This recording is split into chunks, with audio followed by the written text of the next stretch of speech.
अस्सलाम वालेकुम नाजरीन, काम की बात के साथ हामिद खान अल मशरकी।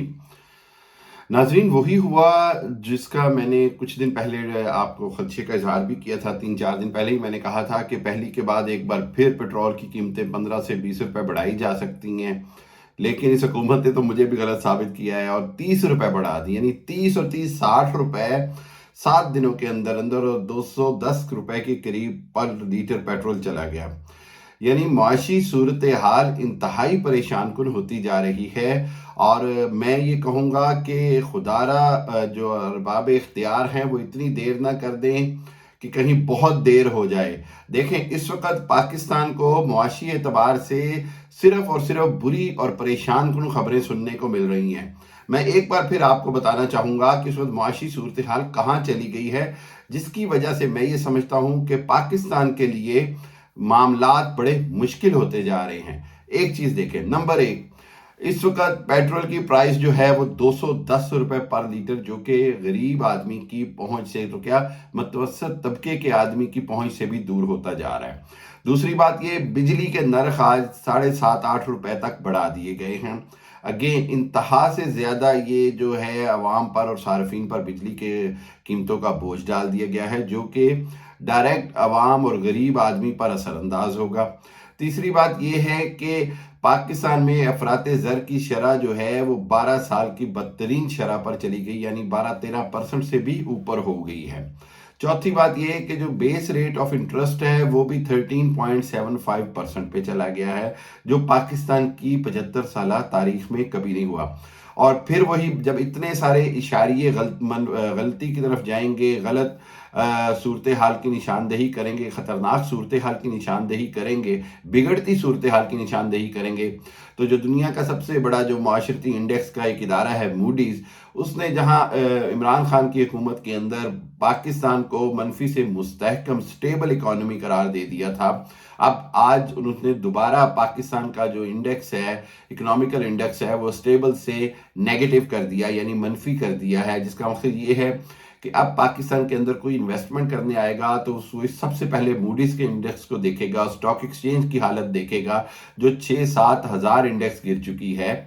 यानी कि कोई भी मुआशी तौर पर मौजूदा हुकूमत इंतहा से ज़्यादा बिखरी हुई नज़र आ रही है, नाकाम नज़र आ रही है। और ऐसे लग रहा है जैसे इनको अपने नैब के केसेस ख़त्म करने की फ़िक्र है, इनको नैब के कवानीन बनाने की फ़िक्र है, इनको इलेक्ट्रॉनिक वोटिंग मशीन ख़त्म करके और जो जो शफाफ और साफ इंतखाबात थे उसका रास्ता रोकने की फ़िक्र है। इनको ओवरसीज़ पाकिस्तानियों का वोट नहीं मिलना, इसलिए उन्होंने ओवरसीज़ पाकिस्तानियों का वोट ख़त्म कर दिया, हक ख़त्म कर दिया।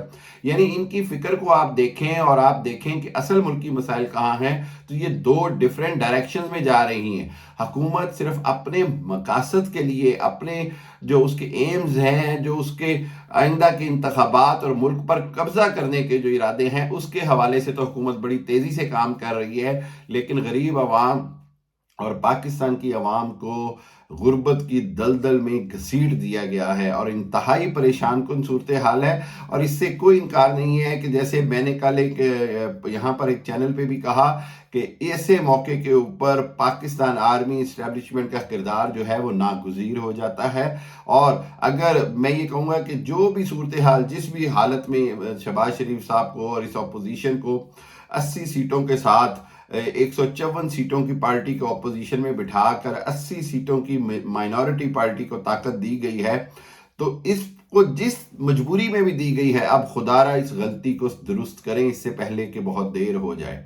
और पाकिस्तान का मुस्तकबिल खतरे में पड़ गया है, इंतहाई परेशान कुन सूरत हाल है। दो अंदाज में देखें, एक अंदाज ये है कि इकोनॉमिकली क्लैप्स की तरफ जा रहा है, इकोनॉमिकली डिफॉल्ट की तरफ चला गया तो खुदा ना खास्ता क्या सूरत हाल होगी। और दूसरी जानिब परेशानी ये है कि अगर अवाम खुद कानून हाथ में लेने पर मजबूर हो गए, पेट्रोल पंप्स के ऊपर या लूट मार कहीं शुरू होगी, तो अवाम कोई गलती नहीं होगी, बल्कि इस हुक्मरान तबके की गलती होगी, इन लोगों की गलती होगी जो इनको एक मुल्क जो मुस्तहकम था, इस्तेहकाम की तरफ चल रहा था, उस सारे कुछ को तबाही के दहाने पर खड़ा कर दिया है। انتہائی پریشان کن صورتحال ہے. پیٹرول کی قیمتیں بڑھنے سے عوام میں شدید اضطراب ہے، پریشانی ہے، اور میں صاف کہوں گا کہ عوام کے اندر اس وقت حکومت کے خلاف نفرت بڑھتی جا رہی ہے. مقبولیت تو بڑی دور کی بات ہے. ان کا دعویٰ تھا کہ جی یہ عمران خان انتہائی غیر مقبول ہو چکے ہیں اور ان کو بندے نہیں ملیں گے. تو میں تو یہ دیکھ رہا ہوں کہ ان کی حکومت غیر مقبولیت تو دور کی بات ہے بلکہ عوام متنفر ہو رہی ہے موجودہ حکومت سے. تو خدا را شہباز شریف صاحب بیرون ملک دورے نہ کریں جن دوروں سے فائدہ بھی نہیں ہو رہا. آپ یو اے ای گئے کچھ نہیں ملا، سعودی عرب گئے کچھ نہیں ملا. آپ نے ترکی جا کر کہا تو ترکی کی جو ٹریجری منسٹری ہے اس نے واضح طور پر کہہ دیا کہ ہم پاکستان کی کوئی مالی امداد نہیں کر سکتے ہیں. یہ سارا کچھ ایک بات کا نشاندہی کر رہا ہے کہ جب حکومتیں مضبوط نہیں ہوتی ہیں تو دنیا کے باقی ممالک بھی اس کا بازو نہیں پکڑتے، اس کی مدد نہیں کرتے. اس لیے ملک کے اندر پبلک پاپولیرٹی کے ساتھ بنی ہوئی حکومت ہی انٹرنیشنل لیول پہ پاکستان کو بچا سکتی ہے، پاکستان کی نمائندگی کر سکتی ہے، پاکستان کے لیے کام کر سکتی ہے. صورتحال دن بدن خطرناک ہو رہی ہے، اور وہ جو بار بات کہی جا رہی ہے کہ جس بھی مجبوری کے ساتھ ان کو لایا گیا، خدا را اس مجبوری سے اب آگے گزریں اور معاملات کو تیزی سے نہیں بلکہ گھنٹوں اور دنوں میں سدھارنے کی بات کریں، اس سے پہلے کہ صورتحال بہت خطرناک ہو جائے. عمران خان صاحب نے تو احتجاج کی کال دی ہے مہنگائی کے خلاف. دیکھیں بدلتا ہے آسماں رنگ کیسے کیسے.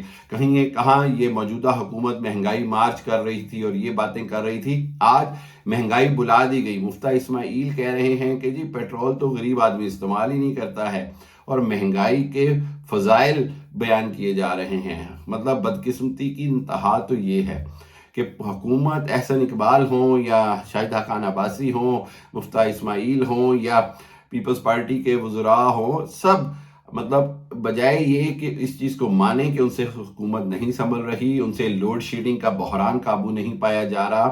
کہاں عمران خان کم جو ہے وہ پاور پروجیکٹ چلا کر زیرو لوڈ شیڈنگ پہ ملک چلا رہا تھا، آج جنہوں نے 20 سے زائد پاور پلانٹ چلا لیے اور لوڈ شیڈنگ ہے کہ وہ 16 گھنٹے ہو رہی ہے، 12 گھنٹے ہو رہی ہے، شہروں کے اندر 12 گھنٹے ہو رہی ہے.